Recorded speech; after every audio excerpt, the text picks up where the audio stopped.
సభాధ్యక్షులు తమ్ముడు సాగే హరి గారికి, సమావేశానికి వచ్చిన అన్ని రాజకీయ పార్టీ నాయకులు, కార్యకర్తలు, ప్రజా సంఘాలు, విద్యార్థులు, మహిళా సంఘాలు, ప్రతి ఒక్కరికి పేరు పేరున మరి ఎంఆర్పిఎస్ తరఫున, ఎస్సీ మంత్రి కమిటీ తరఫున సామాజిక నమస్కారాలు అందిస్తున్నాం. మిత్రులారా, ఈరోజు గతంలోన వినాయకురాలు లేవు, తప్పకుండా ఆర్టీటీ ఎఫ్సీఆర్ఏ కావాలని అన్నగారు యశ్వంత్ రెడ్డి గారు చెప్పారు. సాగర్ కూడా పాదయాత్ర చేసి ఎఫ్సీఆర్ఏ ప్రాముఖ్యత తెలియజేశారు. ఏదైనా సార్ తప్పకుండా ఉద్యమం అవసరం అని చెప్పని ఆయన కూడా తెలియజేశారు. ఇవన్నీ మనం గమనిస్తున్నాము. రాష్ట్ర ప్రభుత్వ వైఖరి ఏమిటనేది అన్నగారు మొట్టమొదటిగానే శివరాన్న గారు చెప్పారు. దీంట్లో భాగంగానే ఇప్పుడు చలో ఢిల్లీ మిత్రులు మేము కలిసి పనిచేశాం. శంకర్ గారు ఈ ఉద్యమ కార్యాచరణ అనేది చాలా బాగుంది. అదేవిధంగా చలో ఢిల్లీ పైన ప్రత్యేకమైన కార్యక్రమం జరపాలనే ఈ ఉద్దేశంతోనే మీరు అందరినీ ఏదైతే మేము మందకృష్ణ గారి పర్మిషన్ తీసుకొని మన పొలికేక ఎస్సీ అఖిలపక్ష కమిటీ పొలికేక ఆధ్వర్యంలో అందరికీ కల్పన చేయమని చెప్పారు. దాన్ని పొలికేకగా బలవంతం చేశాము. దానికి సహకరించిన వచ్చిన ప్రతి ఒక్కరికి మీ అందరికీ సామాజిక ఉద్యమం ధన్యవాదాలు అందిస్తూ హరి గారు ప్రకటించిన ఏదైతే కార్యాచరణ ఉందో దీన్ని ఒకసారి మేము ఈరోజు రాత్రి హైదరాబాద్ మందకృష్ణ గారితో మాట్లాడాలి. పొలికేక కూడా ఆయన ఆలోచన విధానంతోనే అందరినీ కలిపి అందరికీ చెప్పి చేశాము. ఈ కార్యాచరణ కూడా ఆయనతో ఒకసారి మాట్లాడి రాత్రి మరి ఏ విధమైన మార్పులు చేర్పులు ఉంటే చెప్పాలని చెప్పాడు హరి గారు. ఆ విషయం కూడా మరి ఆయన తప్పకుండా తెలియజేస్తాము. ఏదేమైనా ఎఫ్సీఆర్ఏ రెన్యువల్ గురించి మరో పొలికేక కార్యక్రమం రాకుండా మనం తప్పకుండా ఎఫ్సీఆర్ఏ రెన్యువల్ సాధించాలని చెప్పండి. ఇక్కడికి వచ్చిన మీ అందరికీ పేరు పేరు సామాజిక నమస్కారం అందిస్తూ నాకు అవకాశం ఇచ్చిన సాగే హరి గారికి ధన్యవాదాలు. జై మాదిగా. అఖిలపక్ష కమిటీ ఆధ్వర్యంలో రౌండ్ టేబుల్ సమావేశానికి వచ్చేసినటువంటి వివిధ రాజకీయ పార్టీ నాయకులు, వివిధ కుల సంఘాల నాయకులు, ప్రజానాయకులు, అభ్యుదయవాదులు, ఈ కార్యక్రమానికి వచ్చిన ప్రతి ఒక్కరికి పేరు పేరున హృదయపూర్వక నమస్కారాలు, ధన్యవాదాలు. పార్టీ కోసం జైలుకు పోవడం అనేది ఒక లెక్కగా మనందరం దృష్టిలో కాబట్టి జైలు పడవ లాంటి కార్యక్రమాలు చేస్తే బాగుంటుందనేది కూడా ఈ షెడ్యూల్లో ఉన్నటువంటి అంశం. మరి 4, 10, 25 శనివారం జైలు పడవ అయిన తర్వాత నియోజకవర్గ ముఖ్య కేంద్రాల్లో పోలీస్ స్టేషన్లో అరెస్టులు కావాలనేది కూడా ఉంటుంది. పోలీస్ స్టేషన్ల ముందు కూడా మన నినాదాన్ని వినిపించే విధంగా కార్యక్రమాన్ని చేస్తే బాగుంటుంది అనేది ఉంటుంది. మరి చివరిగా 7వ తేదీ సోమవారం రాష్ట్ర బంధువులు కావచ్చు, లేకుంటే జిల్లా బంధువులు కావచ్చు, లేదా ప్రాంతాల వారిగా వాళ్ళ కార్యక్రమాలు చేసుకొని బంధువులు చేసి బంధువుల ద్వారా కూడా కేంద్ర ప్రభుత్వానికి తెలిసే విధంగా ఈ ఆర్టీటీ ఎఫ్సీఆర్ఏ రెన్యువల్ చేయించుకోవడానికి పోరాటాలు చేయాలని చెప్పేసి కూడా ఇప్పటి వరకు ఆర్టీటీ అఖిలపక్ష కమిటీగా అందరి ఆమోద యోగ్యంగా ఉంటుందని చెప్పేసి ఈ షెడ్యూల్ని మీ ముందు ప్రవేశపెట్టాము. దీనందరికీ మీరంతా బాధ్యతగా ఓటు వేసి దీన్ని బలపరిచి ఈ కార్యక్రమాలను విజయవంతం చేసుకుంటే ఖచ్చితంగా మనం అనుకున్నది సాధించుకోగలుగుతాం. ఆనందపురం అంటేనే ఉద్యమాలకి, పోరాటాలకి ఉరికి గట్ట. ఇక్కడ మొదలైనటువంటి ఉద్యమమే సమైక్యాంధ్రాన్ని సైతం వెలిగించి ఆ సమైక్యాంధ్రం విడిపోతే ఎట్లుంటుందనే రకమైనటువంటి ఆలోచనలో పడినటువంటి సందర్భాలను కూడా మనం గుర్తు చేసుకునేసి ఈ ఆర్టీటీ అఖిలపక్ష కమిటీలో ప్రతి ఒక్కరూ భాగస్వామ్యం కావాలి. పార్టీలకు అతీతంగా, రాజకీయాలకు అతీతంగా, కుల మతాలకు అతీతంగా మరియు ప్రాంతాలకు అతీతంగా ఈ అందరి లక్ష్యం అంటే తెలుగు రాష్ట్రాల్లో ఇప్పటికే ఆర్టీటీ చేసినటువంటి సేవల గురించి తెలిసేసి ఇప్పుడు ఎవరు మనం మాట్లాడుకునే సమయం కాదు. ఎందుకంటే ఆర్టీటీ సేవలు అందరికీ తెలిసిన విషయమే. మరి అట్లా తమ్ముడు అందరికీ తెలిసిన విషయాలే మాట్లాడుకోవడం వల్ల ప్రయోజనం లేదు. ఆర్టీటీ తరలిపోకుండా ఆర్టీటీ ఇక్కడే ఉంటే మనము ఆర్టీటీ ద్వారా లబ్ధి పొందడం కానీ ఆర్టీటీ నుంచి అనేక మంది ప్రజలు కూడా పేదరికం నుంచి కానీ ఇతర విషయాల నుంచి కూడా వాళ్ళు మంచి అభివృద్ధి జరిగే అవకాశం ఉందని దృష్టిలో పెట్టుకొని ఇప్పుడు వచ్చినటువంటి ముఖ్యంగా ఇప్పుడు పార్టీలకు దయచేసి మరీ చెప్తున్నాం, మీరు గమనించాలి. ఇక్కడ విమర్శలకు తాగలేదు. ఇక్కడికి వచ్చినటువంటి వాళ్ళందరూ కూడా ఆర్టీటీ ఉండాలి, ఆర్టీటీ ద్వారానే చాలా మంచి పనులు అని చెప్పేసి తలంపులో ఇక్కడ వచ్చారు. కాబట్టి ఏ పార్టీలు కానీ ఏ వ్యక్తిని కానీ పార్టీల పరంగా వ్యక్తిగతంగా దూషించేది కానీ మాట్లాడేది కానీ ఎవరు చేసినా వాళ్ళని కమిటీ నుంచి అవసరమైతే పూర్తి బాయ్కాట్ చేసేదానికి ఈ కమిటీ సిద్ధంగా ఉంటుందని గమనించుకోవాలి. ఎందుకంటే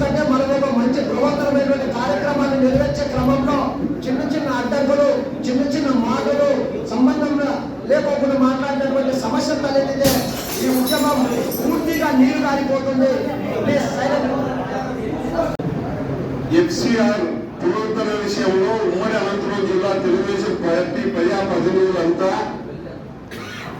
ముఖ్యమంత్రి చంద్రబాబు నాయుడు గారిని ఈ జిల్లా నుంచి ఎమ్మెల్యేలంతా వెళ్ళి కలిసి మాకు ఆర్టీటీ ఉండాలని విన్నవించడం జరిగింది.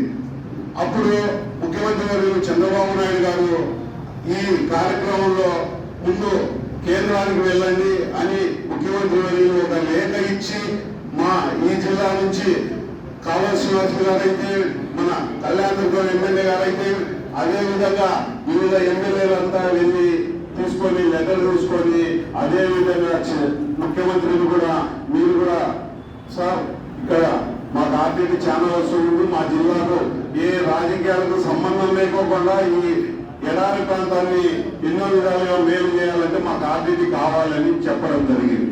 అదేవిధంగా ఆ లేఖను తీసుకొని మా ఎమ్మెల్యేలు అక్కడ సెంట్రల్ మినిస్టర్ అయినటువంటి రామ్మోహన్ నాయుడు గారు, అదేవిధంగా లాయర్ కృష్ణదేవరాయలు గారు, అంతా ఎంపీలు అంబికా లక్ష్మణ్ గారు, పార్థసారథి గారు, అందులో భాగంగా మా ఎమ్మెల్యేలు బండారు శ్రావణి గారు, మన పరిటాల సుల్తాన్ గారు, శ్రీరామ్ గారు, అర్బన్ ఎమ్మెల్యే దగ్గుపాటి ప్రసాద్ గారు, కళ్యాణదుర్గం ఎమ్మెల్యే అలిమినేని సురేంద్రబాబు గారు, వివిధ ఇంకా ఎమ్మెల్యేలంతా కలిసి వెళ్ళి మన అమిత్ షా గారిని విన్నవించుకోవడం జరిగింది. మాకు ఆర్టీటీ సేవలు మాకు మా జిల్లాకు చాలా అవసరము, మాకు కావాల్సిందని చెప్పడం జరిగింది. సరే, వాళ్ళు కూడా దాన్ని సానుకూలంగానే స్పందించడం జరిగింది. సానుకూలంగా స్పందించిన ఇంకా దానికి కొన్ని పనులలో కొన్ని అంటే మనం మాట్లాడుకున్నంత ఇదిగా ఉండవు. దాంట్లో కూడా ఒక ఐబీ రిపోర్ట్ అనేది ఇంకా రావాల్సింది. అది ఎవరి చేతుల్లో లేదు. ఐబీ రిపోర్ట్ అనేది అది అంతా గుర్తు చేసుకోవాలి మనం.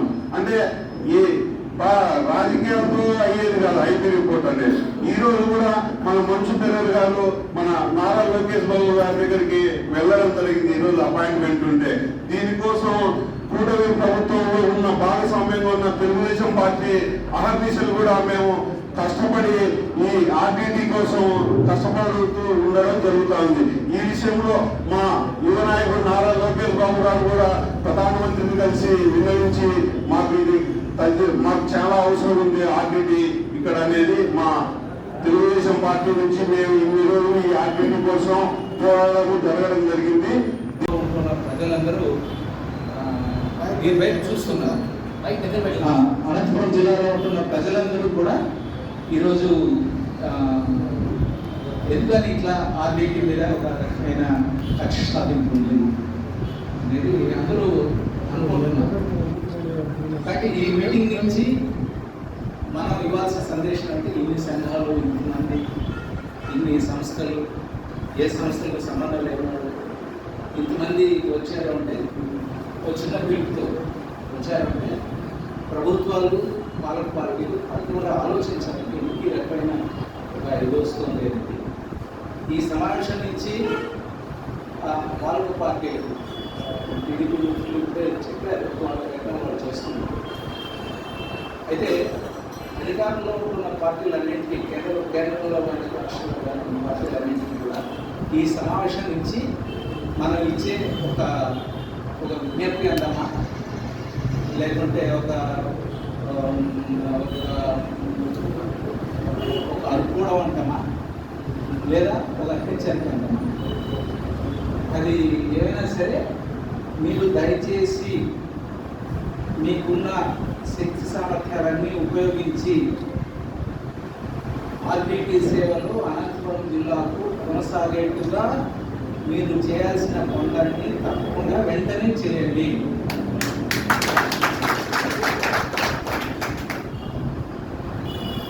సాంకేతిక అంశాలు సాఫ్ట్గా చూపించి మీరు దీన్ని జాప్యం చేస్తూ పోతే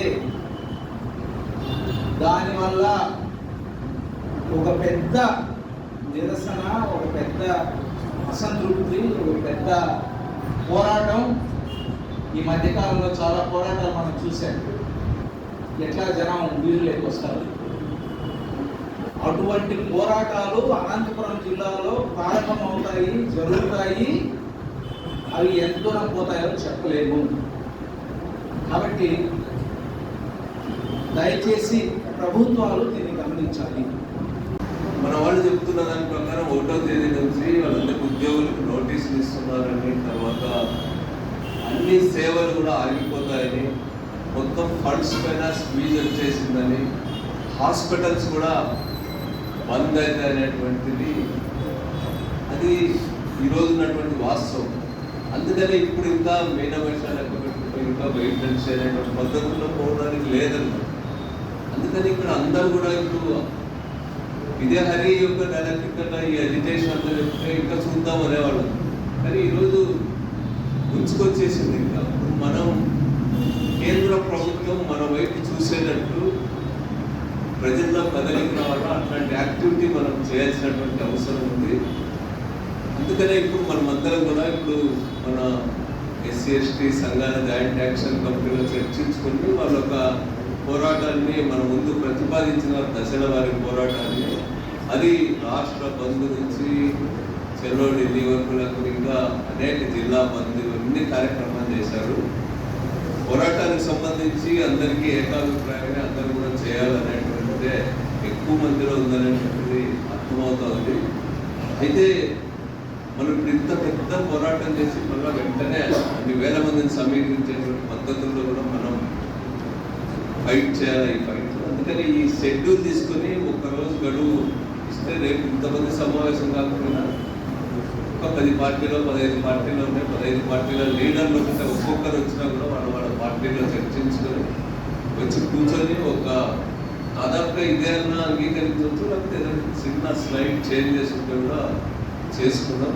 అయితే మనం పార్టీల్లో కూడా ఒకసారి మాట్లాడుకోవడం వల్ల ఇంకా ఎక్కువ జయప్రదమైనది. మాకు చెప్పకుండా చేస్తారని ఇతర లీడర్స్ కూడా అనుకోకుండా పార్టీల్లో కూడా ఇప్పటికే నా దేశంలో మేము కూడా పిఎస్సి సమావేశం, రాష్ట్ర స్థాయి సమావేశం వైఎస్ఆర్ పార్టీ జరిగినప్పుడు కూడా జగన్ గారు ఆ విషయంపై కూడా మాట్లాడినారు. మీరు లోకల్గా ప్లాన్ చేసుకుంటే అజిటేషన్లో కోర్స్ పిఎస్సి మెంబర్స్ జిల్లా కమిటీలు జనరల్గా రాష్ట్ర పార్టీలతో మాకు కూడా మీరు స్థానిక పరిస్థితుల బట్టి ముందుకు పోయి అనేటువంటిది, ఇది రాష్ట్ర బంద్ అనేటప్పటికీ కొన్ని పరిమితులు ఉంటాయి. ఇవన్నీ కూడా ఒక్కసారి మాట్లాడుకున్నాం ఒక్కరోజు. అయితే ఈరోజు మంచి ఆలోచన చేసేది ఇంతమందిని కలవడం అనేటువంటిది యాక్చువల్గా మన వచ్చినటువంటి కదలిక చూసిన తర్వాత ఈ ప్రోగ్రామ్ అంతా కూడా సక్సెస్ అవుతుంది అనేటువంటి నమ్మకం అందరికి కూడా వస్తుంది.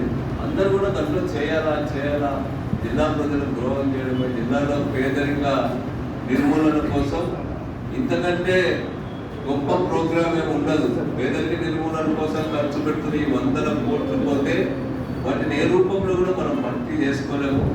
ఇది ఆర్టీటీ సంస్థలు మొత్తం ముద్ర వేయడం అనేటువంటిది చాలా అన్యాయమైనటువంటి విషయం. దానికి ఏదైనా ఉంటే మానవతా ముద్ర ఉంది, కానీ మతం ముద్ర ఎక్కడ కూడా లేదు. ఏ పేదవాడి దగ్గర మీద కూడా అదేదో మతాన్ని ఎంకరేజ్ చేస్తూ మత రాజకీయం చేస్తూ ఉందనేటువంటి అభిప్రాయం లేదు. అందుకనే ప్రజల్లో ఉన్నటువంటి ప్రజాభిప్రాయాన్ని గౌరవించి సెంట్రల్ గవర్నమెంట్ కూడా దిగి రావాలా, దీనిపైన ఉన్నటువంటి దాన్ని ఎత్తివేసి ఈ యొక్క సేవను కొనసాగించాలని చెప్పి ఈ సందర్భంగా విజ్ఞప్తి చేస్తూ అందరం కలిసి ఐక్యంగా ముందుకు పోదాం. దీంట్లో వరకు రాజకీయ పార్టీల్లో కూడా పార్టీని కాపాడుకోవాలనేదంటే ఎవరికి భిన్నాభిప్రాయం లేదు. అయితే ఎట్ట పోవాలనేటువంటిది వాళ్ళు మేము దౌత్యం ద్వారా పోదామంటారు, మనం టైం లేకపోతుంది, అజిటేషన్ పోదామని చెప్తున్నారు. ఎవరి పద్ధతిలో వాళ్ళు అందరం కూడా ప్రయత్నం చేస్తే మేమైనా కూడా ఆర్టీటీని కాపాడుకుందామని విజ్ఞప్తి చేస్తూ ఈ చొరవ తీసుకున్నటువంటి మన జాయింట్ యాక్షన్ కమిటీకి వైఎస్ఆర్ కాంగ్రెస్ పార్టీ తరఫున హృదయపూర్వకమైన ధన్యవాదాలు తెలియజేస్తూ ముగిస్తూ అనంతపురంలో ఉన్న ప్రెస్ క్లబ్ నందు ఆర్టీటీ అఖిలపక్ష కమిటీ సమావేశం, రౌండ్ టేబుల్ సమావేశానికి సభాధ్యక్షులు తమ్ముడు సాజీ హరి గారికి, సమావేశానికి వచ్చిన అన్ని రాజకీయ పార్టీ నాయకులు, కార్యకర్తలు, ప్రజా సంఘాలు, విద్యార్థులు, మహిళా సంఘాలు, ప్రతి ఒక్కరికి పేరున మరి ఎంఆర్పిఎస్ తరఫున, ఎస్సీ ఎస్టీ మానిటరింగ్ కమిటీ తరఫున సామాజిక నమస్కారాలు అందిస్తున్నాం. మిత్రులారా, ఈరోజు గతంలోన భిన్నాభిప్రాయాలు ఇబ్రాహిం లేవు, తప్పకుండా ఆర్టీడీ ఎఫ్సీఆర్ఏ కావాలని అన్నగారు యశ్వంత్ రెడ్డి గారు చెప్పారు. సాగర్ కూడా పాదయాత్ర చేసి ఎఫ్సీఆర్ఏ ప్రాముఖ్యత తెలియజేశారు. ఏనా సార్ తప్పకుండా ఉద్యమం అవసరం అని చెప్పని ఆయన కూడా తెలియజేశారు. ఇవన్నీ మనం గమనిస్తున్నాము. రాష్ట్ర ప్రభుత్వ వైఖరి ఏమిటనేది అన్నగారు మొట్టమొదటిగానే శివరాన్న గారు చెప్పారు. దీంట్లో భాగంగానే ఇప్పుడు చలో ఢిల్లీ మిత్రులు మేము కలిసి పనిచేశాం. శంకర్ గారు ఈ ఉద్యమ కార్యాచరణ అనేది చాలా బాగుంది. అదేవిధంగా చలో ఢిల్లీ పైన ప్రత్యేకమైన కార్యక్రమం జరపాలనే ఈ ఉద్దేశంతోనే మీరు అందరినీ ఏదైతే మేము మందకృష్ణ గారి పర్మిషన్ తీసుకొని మన పొలికేక ఎస్ఐ కల్పేసి కమిటీ పొలికేక ఆధ్వర్యంలో అందరినీ కల్పన చేయమని చెప్పారు. దాన్ని పొలికేకగా బలంగా చేశాము. దానికి సహకరించిన వచ్చిన ప్రతి ఒక్కరికి మీ అందరికీ సామాజిక ధన్యవాదాలు అందిస్తూ హరి గారు ప్రకటించిన ఏదైతే కార్యాచరణ ఉందో దీన్ని ఒకసారి మేము ఈరోజు రాత్రి హైదరాబాద్ మందకృష్ణ గారితో మాట్లాడాలి. పొలికేకలు కూడా ఆయన ఆలోచన విధానంతోనే అందరినీ కలిపి అందరికీ చెప్పి చేశాము. ఈ కార్యాచరణ కూడా ఆయనతో ఒకసారి మాట్లాడి రాత్రి మరి ఏ విధమైన మార్పులు చేర్పులు ఉంటే చెప్పాలని చెప్పాడు హరి గారు. ఆ విషయం కూడా మరి ఆయన తప్పకుండా తెలియజేస్తాము. ఏదేమైనా ఎఫ్సీఆర్ఏ రెన్యువల్ గురించి మరో పొలికేక కార్యక్రమం రాకుండా మనం తప్పకుండా ఎఫ్సీఆర్ఏ రెన్యువల్ సాధించాలని చెప్పండి. ఇక్కడికి వచ్చిన మీ అందరికీ పేరు సామాజిక ధన్యవాదాలు అందిస్తూ నాకు అవకాశం ఇచ్చిన సాధ్యారి గారికి ధన్యవాదాలు. జై భీమ్, జై మాదిగా. సేవ్ ఆర్టీడీ నిజంగా కూడా ఎవరికైనా రెండో అభిప్రాయం ఏమవుతుంది ఆర్టీడీ గురించి తెలిసిన వాళ్ళు ఏ పార్టీ వాళ్ళైనా కూడా. కానీ నష్టం జరుగుతున్నప్పుడు మనమందరం కూడా రోడ్లు ఎక్కాల్సిన సమయం అయితే వచ్చింది. అందులో అయితే అందరికీ అర్థమైందని నేను అనుకుంటున్నాను. ఇప్పుడైతే ఇంకా బాగా అర్థమైందని అనుకుంటున్నాను. ఒకవేళ ఇది ఎఫ్సీఆర్ఏ వచ్చిందనుకోండి, ఎవరి వల్ల వచ్చింది అనేది ఎంత ముఖ్యమో నాకు తెలియదు. కానీ ఒకవేళ రాకపోతే మాత్రము ఏ కారణం చేతనన్నా మనకందరికీ తప్పేం నేను భావిస్తానండి. ఏ పార్టీ వాళ్ళైనా ఎక్కడ ఉన్నటువంటి దేశాలు ఎవరో ఒక ఇద్దరు వ్యక్తులు వాళ్ళకి ఏమర్థమవుతుంది, ఆకలి గురించిన వాడికి ఆకలి ఉన్నవాడికి ఆకలి గురించి అర్థమవుతుంది అన్నం విలువ ఏంటి అనేది. ఆశలు పెట్టేవాడికి ఏమర్థమవుతుంది, ఎక్కడో వేరే దేశాల నుంచి నిధులు తీసుకుని వచ్చి ఇస్తూ ఉంటే ఒక్కసారి ఊహించండి, మనకు అవుతుందా మన ప్రాంతాన్ని వదిలిపెట్టి వేరే ప్రాంతాల్లోకి వెళ్ళి ఇలాంటి సంస్థ ఏర్పాటు చేయడం. ఫెడరల్ దంపతులు దాదాపు ఒకరు 26,000 కిలోమీటర్లు, ఒకరు 22 కిలోమీటర్లు, 22,000 కిలోమీటర్లు ఇక్కడికి వచ్చి 26,000, 22,000 కిలోమీటర్లు ఇక్కడికి వచ్చి ఇంత సంస్థను ఏర్పాటు చేస్తే నేను వాళ్ళ హిస్టరీ చదివాను. ఎక్స్పెక్టింగ్ మిరాకిల్ అనే ఒక బుక్ చదివాను. ఉన్నదే 2 బుక్కులు అందుబాటులో ఉన్నాయి. దాంట్లోనే మ్యాప్ ఉంది. ఏదో ప్రపంచ పటంలో మ్యాప్ తీసినట్టుగా వాళ్ళు వచ్చిన భారతదేశానికి అనంతపురంకి వచ్చిన పద్ధతిని వాళ్ళు చూపించారు. నేను అనుకున్నాను ఏదో అలా రోజువారీగా మన ప్రాంతంలో ఎండ కాస్తున్నట్టుగా అప్పుడప్పుడు వర్షాలు పడుతున్నట్టుగా ఆర్టీడీకి వాళ్ళ నిధులు రాలేదు. దాని వెంట ఎంతో శ్రమ ఉంది, ఎంతో నమ్మకం ఉంది, ఇక్కడ ఎంతో ఫలితాన్ని చూపించారు వాళ్ళు కాబట్టి అవి వస్తూ ఉన్నాయి. ఆగిపోతుంది ఆర్టీడీ అంటే జనం నమ్మలేదు. నిజంగా కూడా ఎవరు నమ్మలేదు, ఇప్పుడు నమ్ముతున్నారు. ఎందుకంటే ఆ పరిస్థితి వచ్చింది కాబట్టి. నేనేం చెప్పదలుచుకున్నానంటే మనమందరం కూడా ఎంత పెద్ద ఉద్యమం చేయాల్సి ఉందంటే, నేను పార్లమెంట్లో చాలా రోజులు కూర్చొని వాళ్ళ మాటలు విని వాళ్ళ మనస్తత్వాన్ని అర్థం చేసుకున్న వాడిగా చెప్తున్నాను.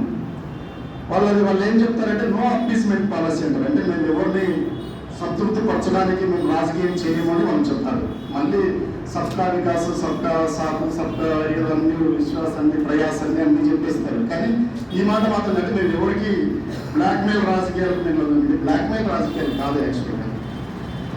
ఒకవేళ వాళ్ళు లొంగినారు మళ్ళీ చేసినారంటే నా దృష్టిలో అయితే నిజంగా కూడా అంటే మరలా అనుకోవద్దు పార్టీలు. నేను సందర్భం కాబట్టి చెప్పాల్సి వస్తుంది. మంత్రి పదవులు తెచ్చుకున్నంత కష్టము కాదు, మంత్రి పదవులు ఇచ్చినంత కష్టము కాదు, సీట్లు పంచుకున్నంత కష్టము కాదు ఇది. కానీ ఆ మాట నేను చెప్పాలి కాబట్టి. కానీ వాళ్ళు ఎప్పుడైనా కూడా ఈ ప్రభుత్వం, ముఖ్యంగా కేంద్ర ప్రభుత్వము, మన దగ్గర అయితే త్రిపుల్ ఇంజన్ సర్కార్ ఉంది, కూటమి ప్రభుత్వం, ఆ ప్రభుత్వం ఏదైనా లొంగి ప్రజలకు సంబంధించి చేసినారంటే ఒకే ఒక సందర్భం నాకు గుర్తుకొస్తుంది. అది వ్యవసాయ చట్టాలను వెనక్కి తీసుకున్న సందర్భం. వ్యవసాయ చట్టాలను వెనక్కి తీసుకున్న సందర్భం తప్ప ఈ ప్రభుత్వం ఎప్పుడు కూడా కేంద్ర ప్రభుత్వంలో ప్రజలను మాట విని ప్రజల కోసము మేము సరిగా పొరపాటుగా అర్థం చేసుకున్నాము, వెనక్కి తీసుకుంటున్నాము. ఏ సందర్భంలో కూడా ఈ 11 సంవత్సరాల్లో జరిగినట్టు నాకైతే మైండ్లో లేదు. అందువల్ల మనం దేనికి సిద్ధపడాలనేది మీరు చూడండి. వ్యవసాయ చట్టాలని వెనక్కి తీసుకోవడానికి వాళ్ళు ఎంత ఉద్యోగంలో దాంట్లో ఎంత శాతం మనం చేయగలిగితే వాళ్ళు ఎటువైపు చూస్తారో నాకు తెలియదు. అందువల్ల ప్రయాణం చాలా ఉంది, లాంగ్ జర్నీ. ఎలా చేస్తారు అనేది చూడండి. ఎక్కడి నుంచి ఎలా ఏ పద్ధతులు అయితే కార్యాచరణ నేను లేట్గా వచ్చాను. మామూలుగా యూజువల్గా అనంతపురంలో ఎప్పుడు లేట్గానే జరుగుతాయనే ఫీలింగ్తో ఉన్నాను. కానీ ఆర్టీటీ యూనివర్సిటీ కాబట్టి చాలా ముందుగా జరిగింది. నేను మళ్ళీ తెలుసుకుంటాను. నేనైతే చెప్పాలనుకున్న మాట ఏంటంటే అందరం కలిసి పనిచేయాలి. కొన్నిసార్లు విడిగా చేయాల్సి వస్తే విడిగా చేయాలి, కలిసి పనిచేయాల్సి వస్తే కలిసి పనిచేయాలి. మొత్తం మీద అయితే వాళ్ళ దృష్టి ఇక్కడ పడాలి, ఇది జరగాలి. ఇది ఏ ఒక్కరి కోసమో కాదు. నాకు తెలిసి ఒక్కసారి కాపాడుకోగలిగితే ఆర్టీకి మళ్ళీ 50 సంవత్సరాల వరకు ఇబ్బంది లేదు. వాటిలో ఒక చాప్టర్ గుర్తొస్తుంది నాకు, బిగ్ ఫైట్ అని. బిగ్ ఫైట్ అనే ఒక చాప్టర్ రాసి ఉన్నారు. దాంట్లో 73-74లో ఒకే ఒక మాట చెప్పదలుచుకున్నాను. అందులో ఏముందంటే 20 సార్లకు తగ్గకుండా ఫెడరల్ గారు పెద్ద అయినా హైకోర్టుని అప్రోచ్ అయ్యారు. జిల్లా కలెక్టర్ ఆదేశాలు పోయారు ఒక్క ఆర్థిక సంవత్సరంలో 73-74లో. ఒక్కసారైనా అలాంటి పోరాటం అంటే వాళ్ళు ఒక సంస్థ నిలుపుకోవడానికి ఎంత శ్రమ పడ్డారు అని చెప్పడానికి అదొక ఉదాహరణ. ఒక సంవత్సరంలో 20 సార్లు తగ్గకుండా వాళ్ళు హైకోర్టుకు వెళ్ళారు దాన్ని కాపాడుకోవడానికంటే మనం ఎన్నిసార్లు ఎన్ని పనులు చేయాలో చూడండి. మద్రాసులో ఎల్ఎన్ శర్మ మెమోరియల్ ట్రస్ట్ అని ఒకటి ఉంది. LN Sharma memorial trust 100% RTT లాగానే ఎఫ్సిఆర్ఏ నిధుల మీద ఆధారపడిన ఉన్న సంస్థ. దానికి ఇలాంటి ఇబ్బంది వచ్చింది. మద్రాసు హైకోర్టు చెప్పింది కేవలం విదేశీ నిధులు ఇస్తున్నారు కాబట్టి దాన్ని మీరు తప్పుగా చూడకూడదు, అనుమానంతో చూడకూడదు, దాన్ని ఇవ్వండి. ఏముంది మీ దగ్గర ఏదైనా రికార్డు ఉందా వాళ్ళు మిస్యూజ్ చేశారని? రికార్డు లేదు. మీరేమో మతం మార్చినారని ఏమన్నా రికార్డు ఉందా? రికార్డు లేదు. ఐటీ రిపోర్ట్ ఏముంటుంది? బాస్ ఉన్నప్పుడు ఐటీ ఏముంటుంది? నా డ్రైవర్ లాగా, నా పిఏ లాగా రమ్మంటే వస్తారు, పొమ్మంటే పోతారు. నేను ప్రెస్ మీట్లో ఉన్నాను, ప్రెస్ పుట్టినట్లో ఉన్నాను రా అంటే ఇంటికి వస్తారు. లేదా టీ రావడానికి ప్రియదర్శి ఉన్నాను అడిగిరా అంటే కాలు అడిగి తీసుకొస్తారు. ఏముంటుంది దాంట్లో? ఉద్యోగం చేసిన వాడికి నేను చెప్తున్నాను. కానీ ఒక్కటైతే నిజము, ఇక్కడున్న ఆకలి కానీ ఆవేదన కానీ ఇక్కడున్న కరువు కానీ వాళ్ళకి అర్థం కాదు. వాళ్ళకి టైం తీసుకుని చెప్పగలిగే వాళ్ళు కావాలా? ఒకవేళ ఇవ్వకపోతే ఇక్కడ ప్రజల్లో ఉండే పట్టుదల కూడా అంత సులువుగా లేదు అని కూడా తెలియాలి వాళ్ళకి. ఉద్యమాలు చేస్తారు పెద్ద ఎత్తున. నేను ఇప్పుడు చెప్పాను మైక్ పట్టుకోండి, మాకు మెతుకులు లేకుండా చేస్తే మీకు బతుకులు లేకుండా చేస్తామని చెప్పాను. నా మాటలే నేను తిరిగి చెప్తున్నాను. ఆయన చెప్పాడు నేను పేదరికం మీద యుద్ధం ప్రకటించుకున్నానని చెప్పాడు. ఏదో ఒక రోజు నా గురించి మాట్లాడుకునే రోజు వస్తుందని ఆయన చెప్పినాడు. ఫెడరల్ గారు ఎందుకు చెప్పినాడో తెలియదు, అది ఈ రోజే అనుకుంటున్నాను. అందరూ మాట్లాడుకుంటున్నారు, దేశం అంతా చూస్తున్నారు, ఆర్టీటీ గురించి తెలిసిన వాళ్ళందరూ కూడా. అందువల్ల ఎంత వీలైతే అంత ఎలాగైనా పనిచేద్దాం. ఎంత కలిసిపోతే అంత మేలుంది. కలిసిపోలేక ఏ కారణం చేద్దామన్నా ఈ టైంలో మనం దాన్ని పోగొట్టుకుంటే నేనైతే మరి మొదలు చెప్పినట్టే తప్పు అందరిదే అవుతుంది, నాతో సహా. నాకు కూడా దాంట్లో భాగం అంటే పోగొట్టుకుంటే మాత్రం నిలబెట్టుకుంటే నిలబెడుతుంది. వాళ్ళు ఎక్కడైనా కూడా ఒక్క సందర్భం కూడా నేను చూడలేదు ఒకరిని మతాన్ని మార్చినారని కానీ లేదా ఒక చోట మిస్యూజ్ అయిందని కానీ నా దృష్టిలో అయితే లేవు. వాళ్ళకి ఏ కారణం ఉందో నాకు తెలియదు. ఒకవేళ అలాంటి కారణం ఉంటే వాళ్ళు చెప్పాలి, ఈ కారణం చేత మేము ఇవ్వలేకపోతున్నామని. ఇది దేశం ఏ ఇద్దరితో కాదు కదా, ఏ 3 పార్టీలతో కాదు కదా. 140 కోట్ల ప్రజలకు సంబంధించింది, లక్షలాది మందికి సంబంధించింది. విమర్శించుకోవచ్చు, ఎన్నో విమర్శలు చేసుకోవచ్చు. దానివల్ల ఏమొస్తుంది? దానివల్ల ఏమి రాదు. ఆర్టీటీ ఎఫ్సిఆర్ఏ అనేది ఇక్కడ పుట్టి పెరిగిన ప్రతి ఒక్కరి హక్కు. పేదరికం పోలేదు. దేశం మొత్తం మీద ఇక్కడే కరువు ప్రాంతం అని కదా వాళ్ళు వచ్చి ఇక్కడ చేస్తున్నారు. వీళ్ళు అనుకుంటుండొచ్చు 1000 కోట్ల రూపాయలు, లక్షల కోట్ల రూపాయలు మనం ఎదిగిండొచ్చు, కానీ కొద్ది సంపద కొద్ది మంది చేతుల్లోనే ఉంది ఈ దేశంలో. దేశాన్ని బయట ప్రపంచ కుబేరం అయిపోయినాం కాబట్టి భారతదేశానికి ఇంకా డబ్బులు ఎందుకు అని వాళ్ళు అనుకోవచ్చు. కానీ సంపద సరైన పంపిణీ రాలేదు. అందువల్ల సంపద పేదవాడు ఉన్నంత వరకు, ఆర్టీటీ అవసరం ఉన్నంత వరకు ఇది చాలా అవసరం. అది మూతపడితే ఒక కాన్పు కోసం 50,000 ఖర్చు అయ్యే పరిస్థితి ఉంది. పిల్లవాడు కాలేజ్ పోయే పరిస్థితి లేదు. హాస్టల్కి ఇబ్బంది ఉంది. నేను చెప్పాను, మీ ప్లేట్లలో అన్నం అయ్యారు, మీ చేతుల్లో విత్తనాలు అయ్యారు, బెడ్ల మీద ఉంటే మీ బిల్లులు అయ్యారు, వాళ్ళు హాస్పిటల్లో బెడ్ల మీద ఉంటే చెప్పుకుంటూ పోతే ఎంతైనా ఉంటుంది. కానీ చేసే సమయం వచ్చింది. నా మాటల కంటే నా చేతలు ముఖ్యమని నేను ఆ వీటిలో భావిస్తున్నాను. నేనైతే మాత్రం మా పార్టీ తరఫున మీరైతే కార్యాచరణ ఏదో ప్రకటించున్నారో మళ్ళీ మా పెద్దలతో మాట్లాడుకొని ఎక్కడెక్కడ మేము ఎలాగైనా మీతో నడవగలుగుతామో నడుస్తాము, ఎక్కడైనా మేము స్వతహాగా చేయదని స్టాండ్ కూడా మేము చేస్తాం. 2 విధాలా చేస్తాం. పార్టీ పరంగా చేస్తాము, ప్రజలతో కలిసి చేస్తాం. మా ఉద్యోగం ఏంటంటే నేను కళ్యాణదుర్గంలో చేయడానికి ఏం లేదు. కళ్యాణదుర్గంలో బైక్ ర్యాలీ చేశాను, ఒక రోజంతా 16 రోజులు పాదయాత్ర చేశాను. అర్థం చేసుకున్నారు అంటే ప్రజలందరూ కలిసి వచ్చారు. మీరందరూ ఎంతోమంది గమనించవచ్చు. మొన్న వచ్చిన వాళ్ళలో కూడా ఏ ప్రాంతం వాళ్ళు ఎక్కువ ఉన్నారు, ఏ నియోజకవర్గం వాళ్ళు ఎక్కువ ఉన్నారు అనేది మీరందరూ గమనించవచ్చు. అందువల్ల ఇంకా నేను మళ్ళీ కళ్యాణదుర్గం వెళ్ళి పాదయాత్ర చేస్తా, బైక్ ర్యాలీ చేస్తా అంటే మళ్ళీ తిరిగింది అదే. నేను బయటికి రావాలా, జిల్లాలో ఏం చేస్తాము, రాష్ట్రంలో ఏం చేస్తాం, ఢిల్లీలో ఏం చేస్తాం అనేదే ముఖ్యం. అందువల్ల అలా చేయడానికి అందరూ కలిసి రండి. నేనే చెప్పగలను, ఎవరు మైక్ పట్టుకొని ఏ పార్టీ వాళ్ళైనా దానికి వ్యతిరేకంగా మాట్లాడే స్థితిలో ఈరోజు ఎవరు లేరు.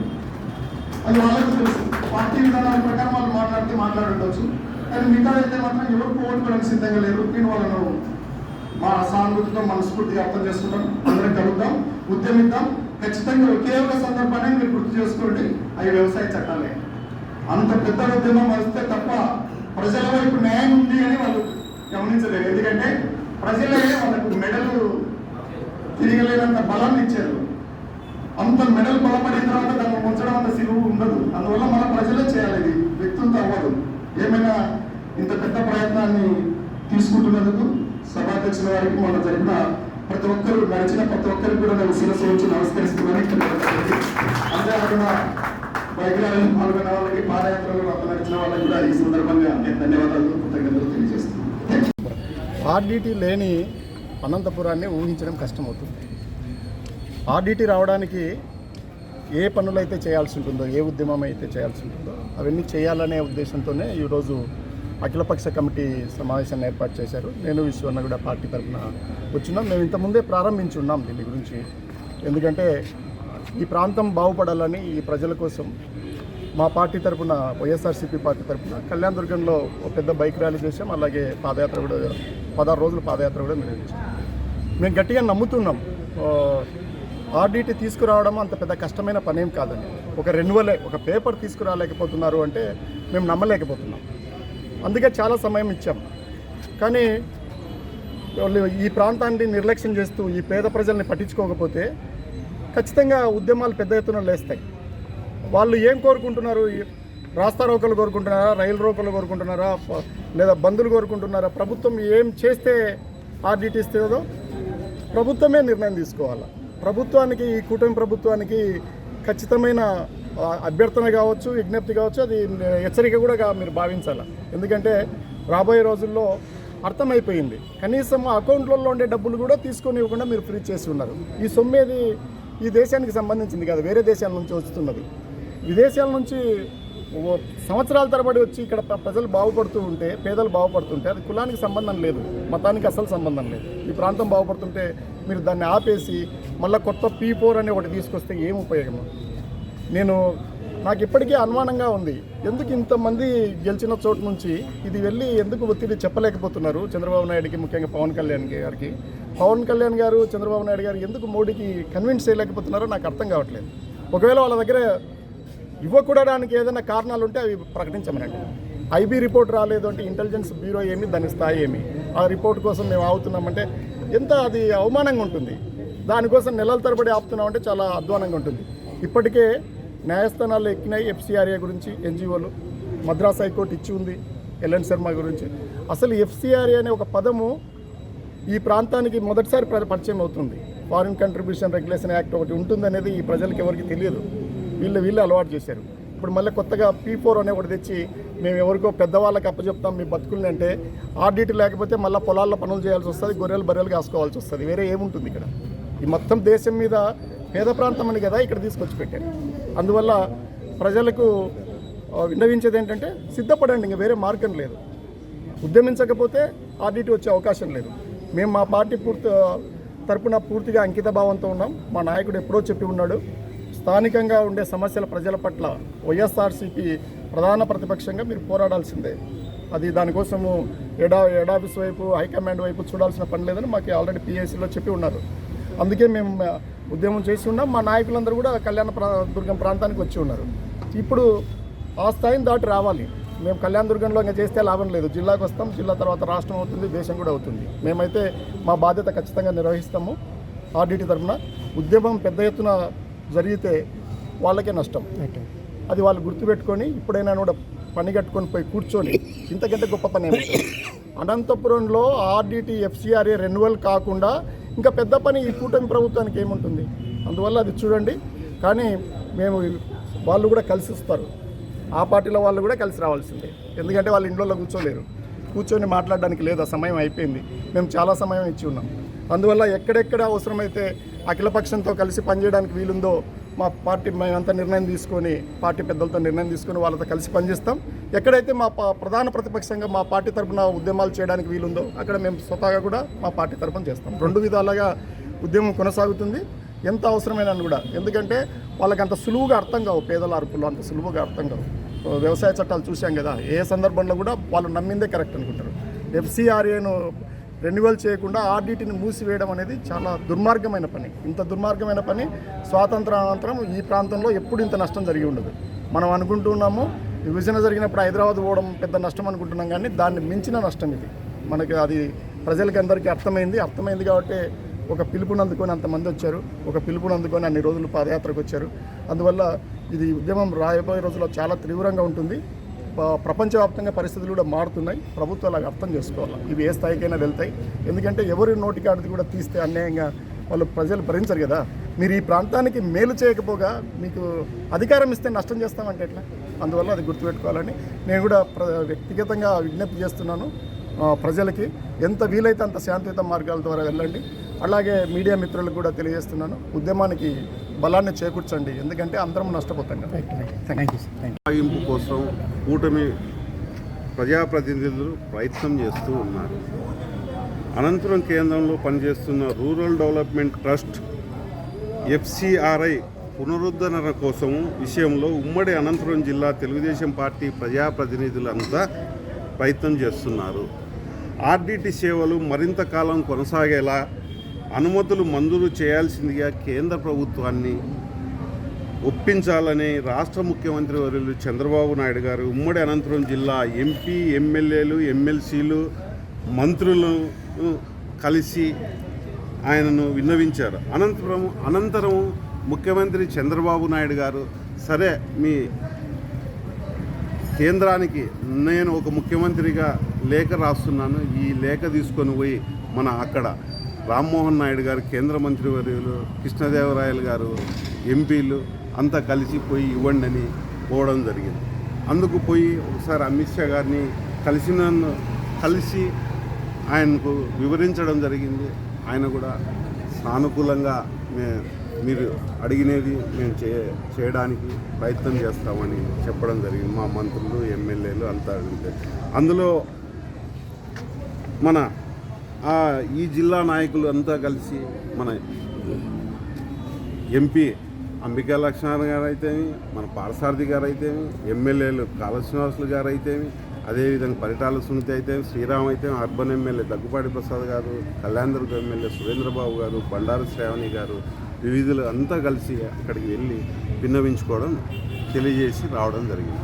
దానికి సానుకూలంగా జిల్లా పార్టీ ప్రజాప్రతినిధులు వినతులు సానుకూలంగా స్పందించి అప్పటికి అమిత్ షా గారు సానుకూలంగానే మేము మీకు తోడ్పాటుగా ఉంటాము, ఆ తర్వాతనే చేస్తాము అనే మాట కూడా ఇవ్వడం జరిగింది.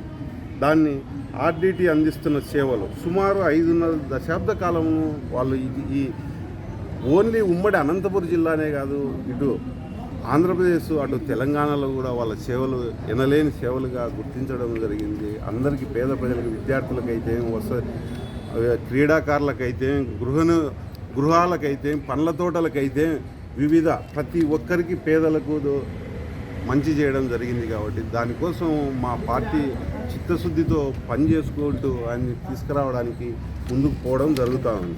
ఈ క్రమంలో కేంద్ర మంత్రి శాఖ సూచన మేరకు ఎఫ్సిఆర్ఐ పునరుద్ధరణ ఆర్డిటి 3 నెలల కిందట తాజా దరఖాస్తును సమర్పించిన విషయాన్ని గుర్తు చేశారు. ఆర్డిటి వాళ్ళు 3 నెలల కిందట దరఖాస్తు పరిశీలన సానుకూలమైన నిర్ణయం తీసుకొని అమిత్ షా కోరారు.